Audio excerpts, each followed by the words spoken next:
অনেকে আমাদেরকে কথায় কথায় ভয় দেখায়। আমরা অনেকবার বলেছি আমরা এক আল্লাহ ছাড়া কাউকে ভয় পাই না। আমরা আবারও বলছি আমরা এক আল্লাহ ছাড়া কাউকে ভয় করি না। আমরা কি থেমে যাব? কারো ভয় দেখানি রক্ত চক্ষুর কারণে থেমে যাব? আমরা কারো রক্ত রাঙানি চোখ রাঙানিকে ভয় না করে আমরা আমাদের থেমে যাব না। এক আল্লাহ ছাড়া ছাত্র শিবিরের এই দুর্বার আন্দোলনকে পৃথিবীর কোনো শক্তি নেই থামিয়ে দিবে। সংগ্রামী উপস্থিতি, অনেক রক্ত অনেক ত্যাগের মধ্যে দিয়ে আজকে এখানে দাঁড়িয়েছি। প্রয়োজনে আবার জীবন দিব, আবার রক্ত দিব, আবার চুলায় ফিরে আসবে, কিন্তু বাংলাদেশকে কোন প্যাসিবাদের হাতে আমরা তুলে দিব না ইনশাআল্লাহ। জাহিদুল ইসলাম, ছাত্র নেতা জাহিদুল ইসলাম।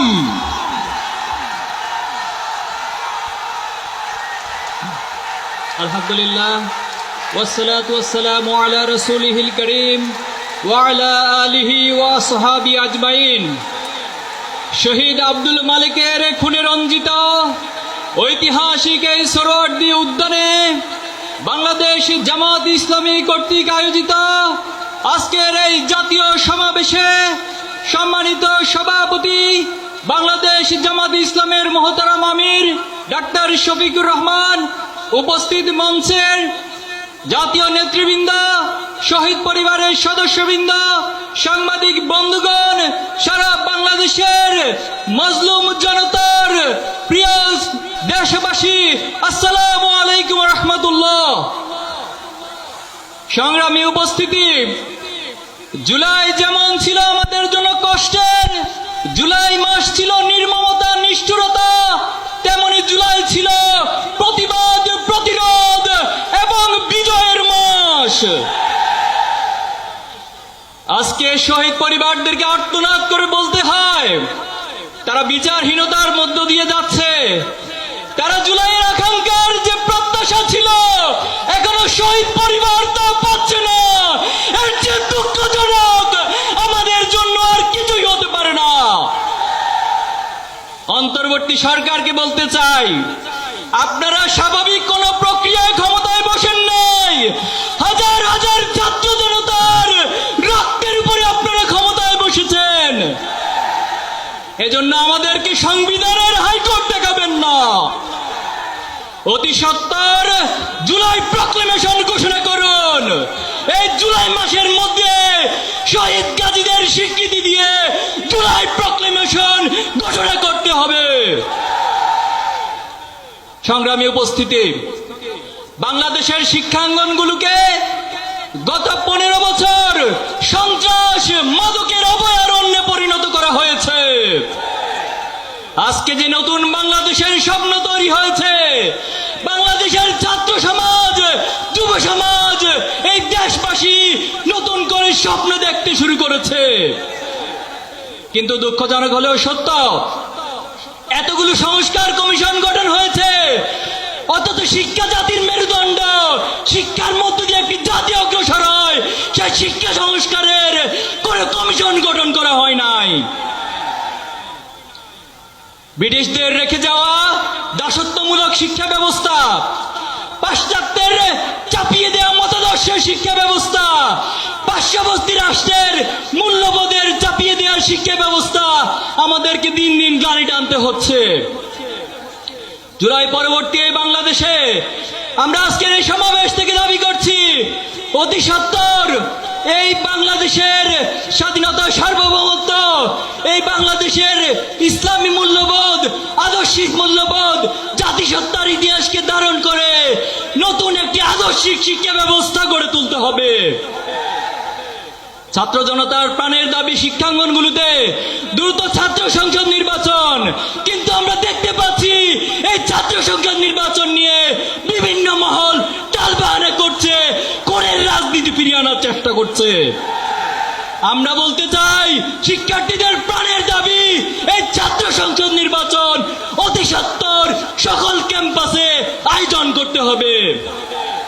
সংগ্রামী উপস্থিতি, ইসলামী ছাত্র শিবির 1977 সাল থেকে আজ অবধি সৎ দক্ষ দেশপ্রেমিক নাগরিক তৈরির দুর্বার এই আন্দোলন, এই কাফেলা নিরলসভাবে কাজ করে যাচ্ছে। আপনারা আমাদের প্রথম কেন্দ্রীয় সভাপতি মীর কাসিম আলী ভাইকে হত্যা করেছেন, আমাদের দ্বিতীয় কেন্দ্রীয় সভাপতি কামরুজ্জামানকে হত্যা করেছেন, জামাত ইসলামের নেতৃবৃন্দকে জুডিশিয়াল কিলিং এর মাধ্যমে হত্যা করেছেন, কোরআনের পাখি বাংলাদেশের মানুষের নয়নের মনে আল্লামা সাঈদীকে মেডিকেল কিলিং এর মাধ্যমে হত্যা করেছেন। কিন্তু আমাদের অগ্রযাত্রাকে কেউ থামিয়ে দিতে পারেনি। অনেকে আমাদেরকে কথায় কথায় ভয় দেখায়। আমরা অনেকবার বলেছি আমরা এক আল্লাহ ছাড়া কাউকে ভয় পাই না। আমরা আবারও বলছি আমরা এক আল্লাহ ছাড়া কাউকে ভয় করি না। আমরা কি থেমে যাব? কারো ভয় দেখানি রক্ত চক্ষুর কারণে থেমে যাব? আমরা কারো রক্ত রাঙানি চোখ রাঙানিকে ভয় না করে আমরা থেমে যাব না। এক আল্লাহ ছাড়া ছাত্র শিবিরের এই দুর্বার আন্দোলনকে পৃথিবীর কোনো শক্তি নেই থামিয়ে দিবে। সংগ্রামী উপস্থিতি, অনেক রক্ত অনেক ত্যাগের মধ্যে দিয়ে আজকে এখানে দাঁড়িয়েছি।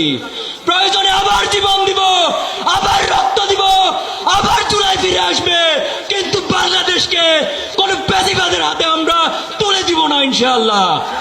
নাসরুম মিনাল্লাহি ওয়া ফাতহুন করিব ওয়া বাশশিরিল মুমিনিন। বাংলাদেশ জিন্দাবাদ, ইসলামী ছাত্র শিবির জিন্দাবাদ।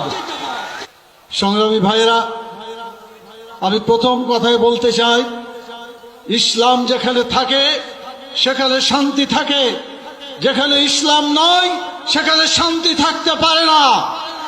সেখানে দুর্নীতি বাসা বাঁধে, মুনকার ফিতনা ফাসাদ বাধা বাঁধে। আপনারা দেখেছেন পাকিস্তানের 24 বছর আর বাংলাদেশের 54 বছর যোগ করলে হয় 78 বছর। এই 78 বছরের ইতিহাসে জাতীয় সংসদে ইসলাম যেতে পারে নাই, কোরআনের আইন একটাও চালু হয় নাই। সেজন্য দেশের মানুষ শুধু অশান্তি, দুর্নীতি আর সমস্ত ধরনের দুঃখ কষ্ট দেখেছে। আমি আপনাদের জিজ্ঞাসা করতে চাই, আপনাকে দুঃখ কষ্ট আর চলতে দিতে চান? যদি না চান, আগামী দিনের জাতীয় সংসদে শুধুমাত্র ইসলাম চলবে, কোরআন এবং সুন্নাহর আইন চলবে।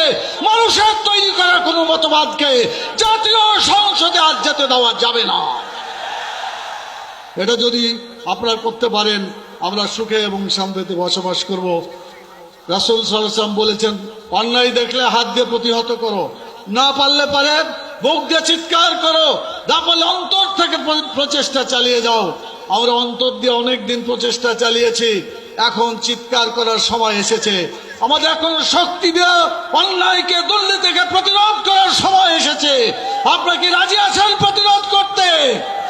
সেজন্য হাদিসের পরিভাষা অনুযায়ী আসুন আমরা অন্যায়কে প্রতিরোধ করার জন্য এগিয়ে যাই।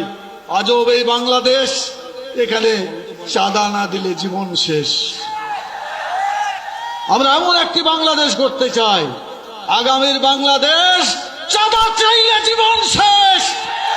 এই আইন চালু করতে হবে, তাহলে চাঁদা বন্ধ হয়ে যাবে। ঘুষ মানুষের দুর্নীতির অন্যতম উৎস। রাসূল সাল্লাল্লাহু আলাইহি ওয়াসাল্লাম বলছেন, ঘুষ যে দেয়, ঘুষ যে নেয় উভয় জাহান্নামে।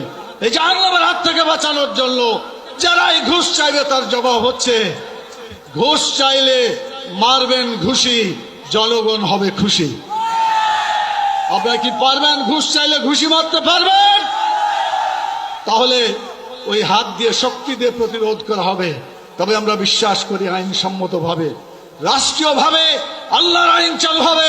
শক্তি দিয়ে অন্যায়কে, ফিতনাকে, দুর্নীতিকে চিরদিনের জন্য স্তব্ধ করে দিতে হবে।